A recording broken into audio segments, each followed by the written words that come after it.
Bonjour, eh bien, nous sommes toujours à Annecy avec Philippe Le Ninivan, qui est un des participants au stage Transmission des savoirs animé par Éric Dénat.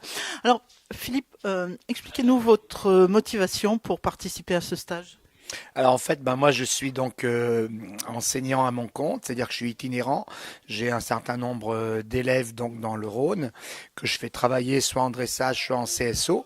Et c'est vrai que j'éprouve le besoin disons, de me remettre en question et puis de me perfectionner puisque je suis toujours équitant, je monte mon cheval ou des chevaux de propriétaire qu'on me demande de travailler et je suis dans un milieu qui est assez, disons, concurrentiel, donc j'ai à cœur de me mettre à niveau et puis l'équitation a beaucoup évolué depuis plusieurs années, évolue toujours aussi bien en dressage qu'en CSO, donc c'était une manière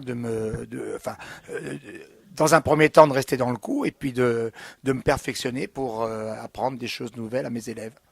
Alors, concrètement, justement, sur l'enseignement de ce stage-là, sur, par exemple, la séance d'aujourd'hui, est-ce qu'il y a des éléments techniques qui vous ont permis, justement, d'aller vers des nouvelles façons d'enseigner? Alors disons que moi j'ai un petit peu de métier, donc on a chacun un petit peu ses petits trucs. Bon maintenant on voit beaucoup tous les CSO au niveau des Kidia, etc. que je regarde pas mal, qui me permet aussi d'apprendre pas mal de choses.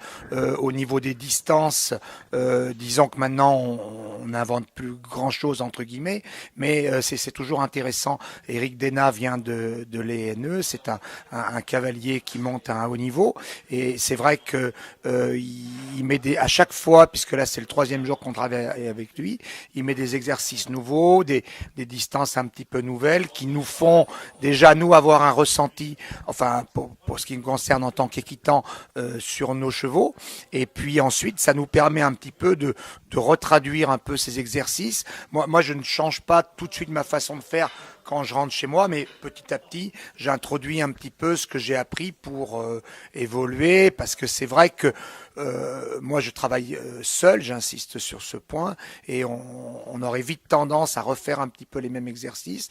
Donc là, disons qu'il nous dérange, il nous bouscule un petit peu dans notre façon de faire, et je pense que c'est une très bonne chose de se remettre en cause, puisque c'est indispensable pour faire ce métier afin que les élèves soient contents.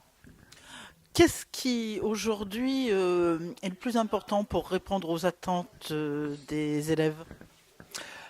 C'est une question difficile, ça, je trouve. Disons que actuellement, les gens ont beaucoup de moyens d'information à leur disposition. Dans le temps, quand j'ai commencé, bon, il y avait un ou deux cavaliers, chacun.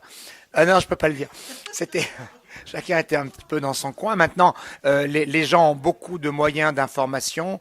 Ils voient les concours, ils voient un petit peu tout. Donc c'est vrai qu'il faut aller chercher des choses un petit peu nouvelles. Et puis bon, moi j'ai un peu plus de 60 ans, bientôt 62. Donc j'ai la chance d'être en bonne forme, mais c'est vrai qu'on a des petits jeunes qui montent. Je pense que sur eux, on a un petit peu l'avantage d'avoir de l'expérience, de savoir quand est-ce qu'il faut revenir un petit peu en arrière avec un cheval, etc. Quand est-ce qu'il faut demander plus.